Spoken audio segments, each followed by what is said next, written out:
This is Sri with the review of the top performers, in my opinion, personally, for 2024. There's been a bunch of shoes, but I can basically summarize three shoes released in 2024 as the top three performers for various reasons. One, we have the Jordan 39. I was not impressed at first, but this is a good return to Zoom Air the way it should be. Full length Zoom Air that you can feel, and it's complemented nicely, perfectly with the Zoom X foam. The Zoom X used in the GT Cut 3 was ridiculously minuscule. You can barely feel it. But here, in tandem with the Zoom Air, it's just so plush and cushy. At the same time, it's very low to the ground.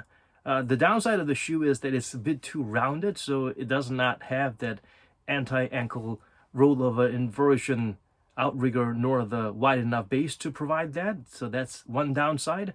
Fit is also could be an issue for some. For wide footers, I think this is good, but for those who like a tight form-fitting fit, hugging fit, you might feel that you can even go down half a size. Or those who don't like that empty dead space on top of your toe box area, you might feel a little bit of that. You really have to lace the shoe up tight. The traction is not too bad, pretty good, not too crazy dust sensitive. Another weird, strange downside to this shoe is that the studs, the final lace loops and the tongue itself, I don't know what it is, but they work in tandem nicely to provide blisters. At least that's how it was for me. I was wearing socks and I still had that, so I had to make some minor adjustments. So try it on, lace them up tight, move around a little bit, and then before you decide if you want to make that purchase, because it might not be a good fit for you, it might cause some blisters. So it is strange. And also because the low to the ground Zoom Air and Zoom X setting, it's soft, but at the end, at the tip, at the heel, I feel that if you're a strong heel striker or you land on your heel real hard, you will feel that that lack of supportive cushioning or rebound on that little tip of the heel, because there's a departure point between where the Zoom Air full length, but it doesn't go all the way to the heel. It kind of ends a bit early, prematurely, somewhere in the middle of your heel. So that's a major downside for me. But if you're constantly flat on your foot and moving forward, side to side, and not much of a heel striker or a heel lander, then that's okay for you. But I experienced some problems, some pain in my knee when I try to land or try to step hard on my heel a little bit. So that's a weird design flaw. And the price point I thought was ridiculous, but it's constantly going on sale. It's not the most popular shoe out there, not the most sexy shoe out there. So it's nice that the price is going down. You see Trae Young rocking this shoe, and they might probably, Jordan Brand will come up with a signature shoe for him. He seems to be enjoying that. The other shoe on the list for me is the Dame 9. One strange plus point it gets is that it's not trying to do anything spectacular. It's not making something revolutionary. Rather, going back to what worked in the past.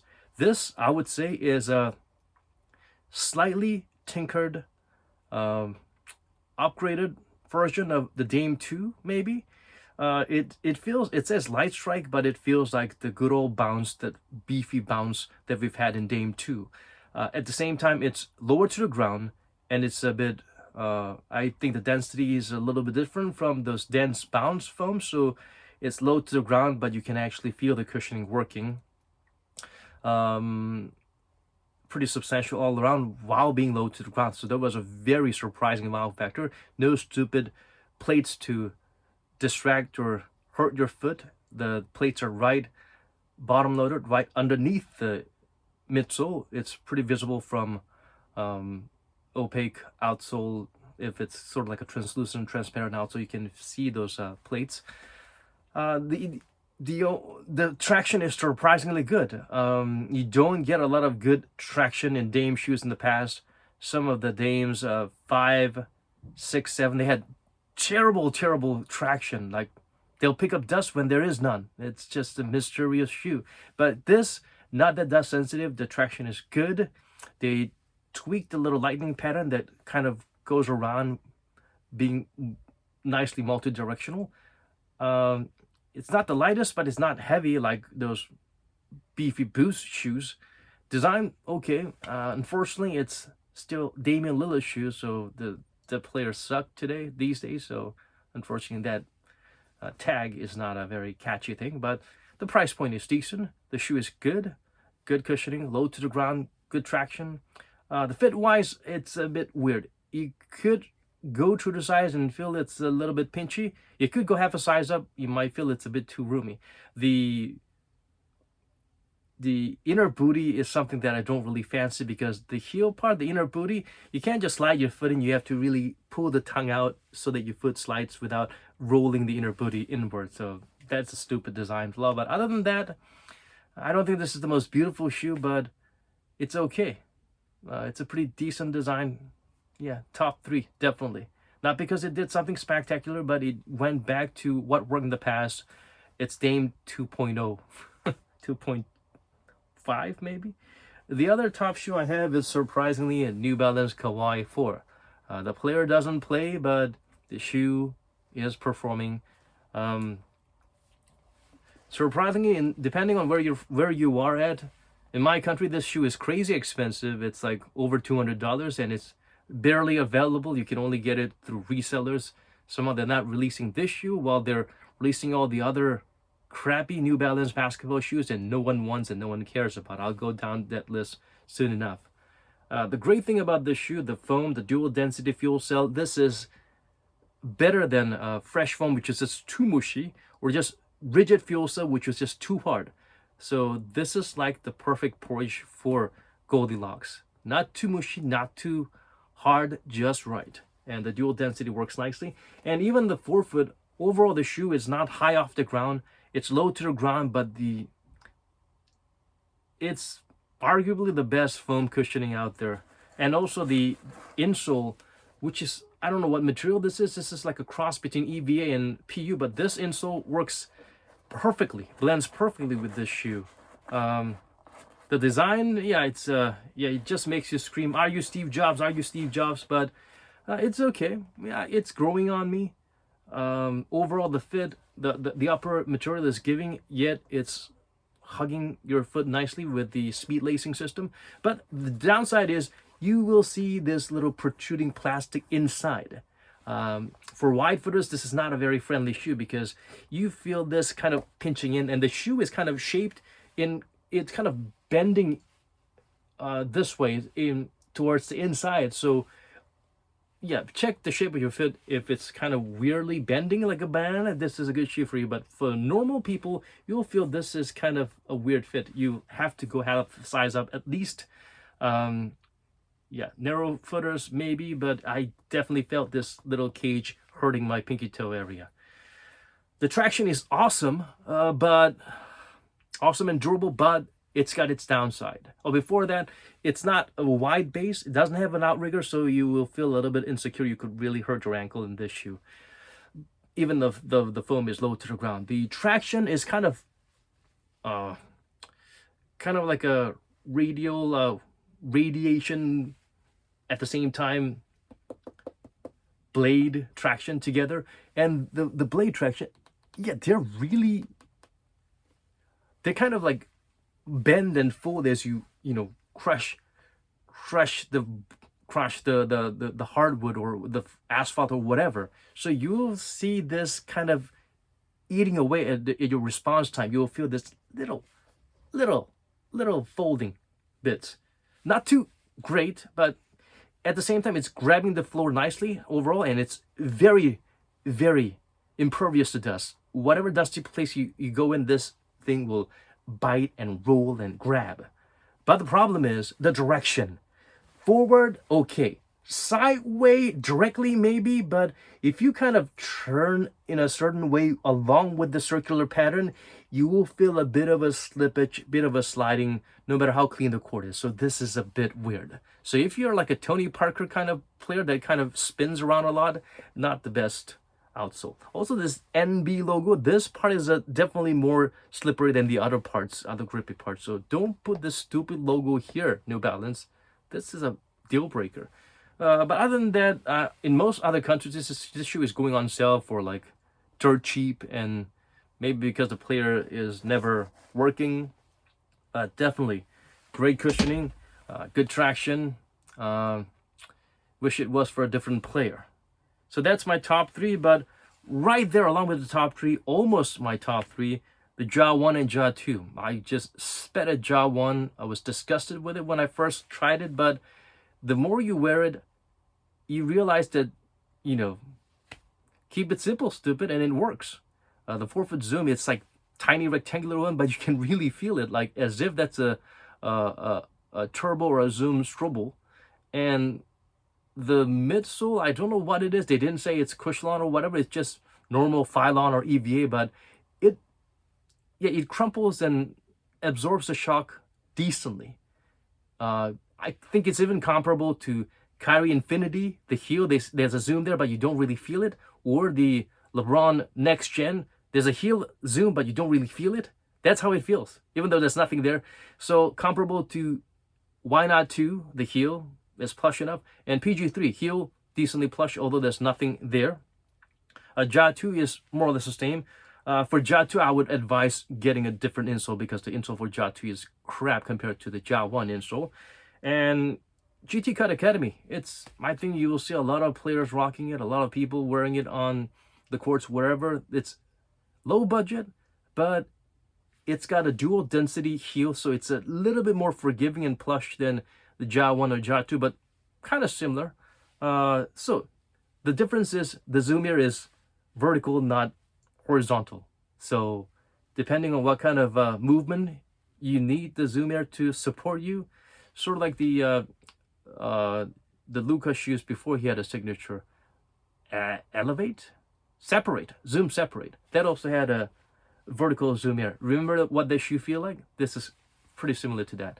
So the 4-foot zoom, you don't feel as much on the GT Cut Academy, as much as you feel in the Ja 1 and Ja 2, but the heel cushioning slightly better in the GT Cut Academy. So that's something you might want to consider. But these two, traction is good, lightweight, you can just, they're probably near top three for me, near my top. And also for different categories, if you need just something plush, something that absorbs shock, you need a lot of shock absorption, go for the GT Jump 2. They don't have a Jump 3, although it's been over a year since that one came out. It's still the heel, pure react, and the zoom strobel works together with that jump frame. It's shock absorption and also a bit of a bounce, but it's pretty high off the ground, so that's something you want to consider. If you have a lot of side-to-side movements, I wouldn't advise you to get this, but if you're a big man, if you're a heavy guy who needs that heel shock absorption or posting up, good for you.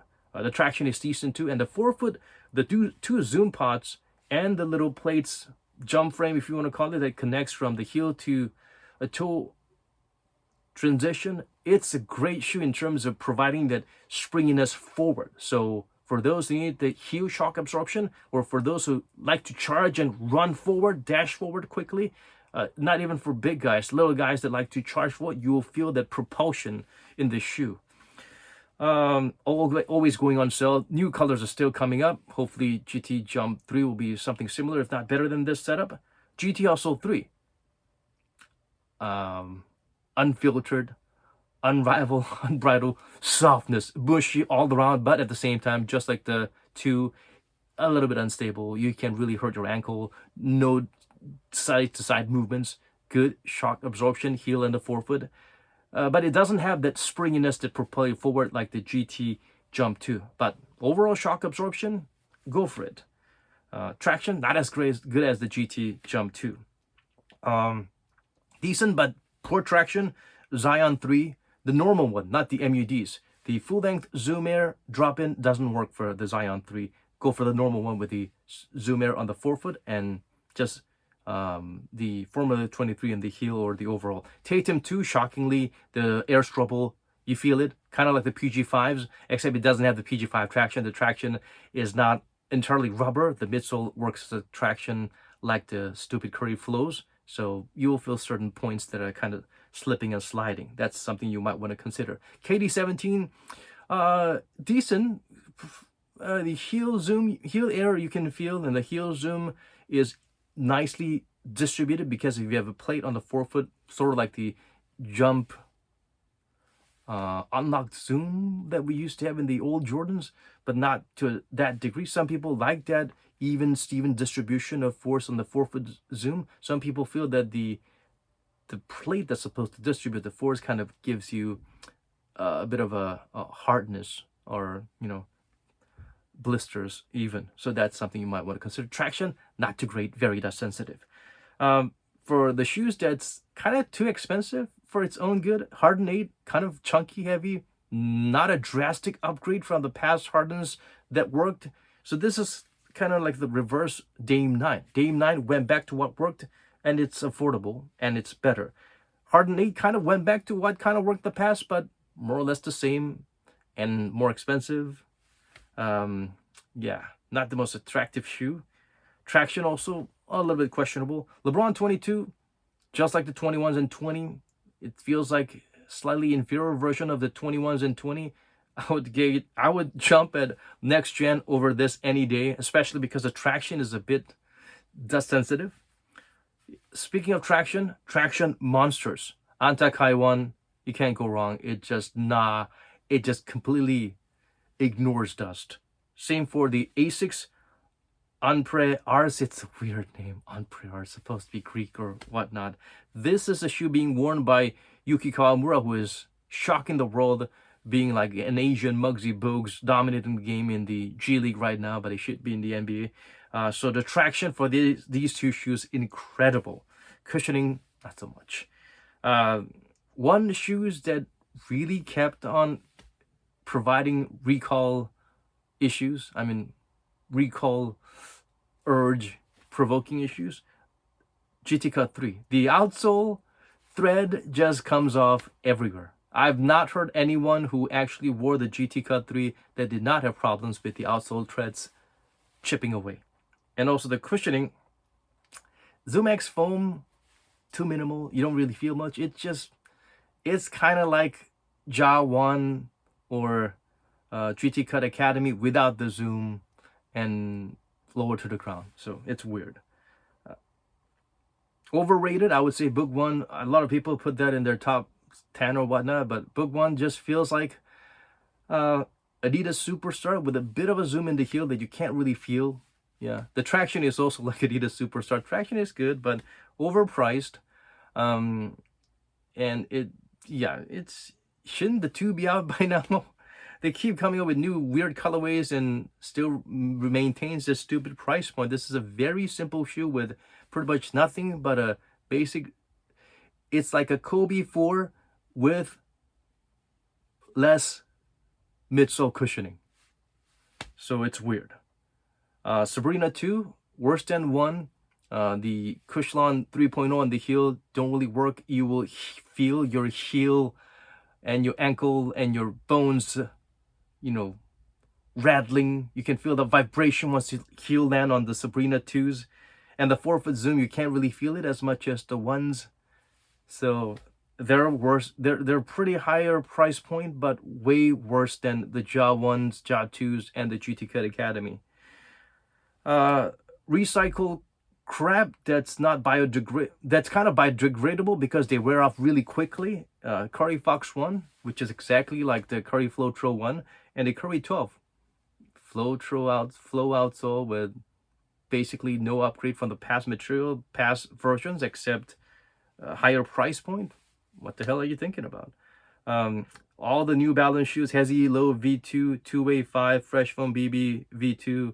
I don't know what the hell they're trying to do. The price point is ridiculous. The players that they're trying to pin on as the face of the shoe, not very attractive. BB Fresh Foam, okay, kind of mushy, but just mushy.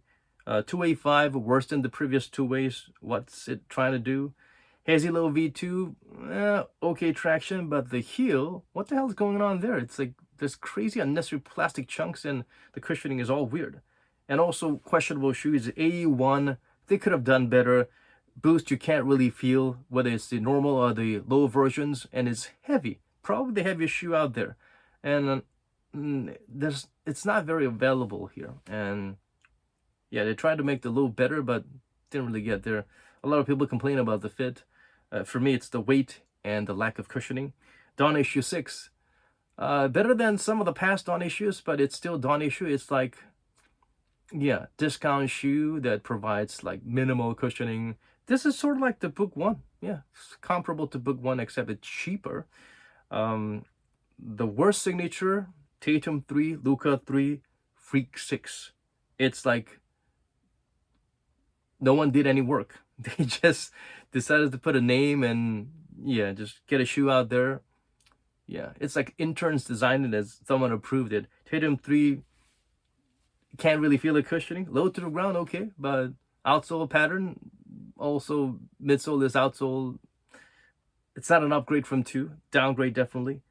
Luka 3, same as 2, not much of a cushioning there.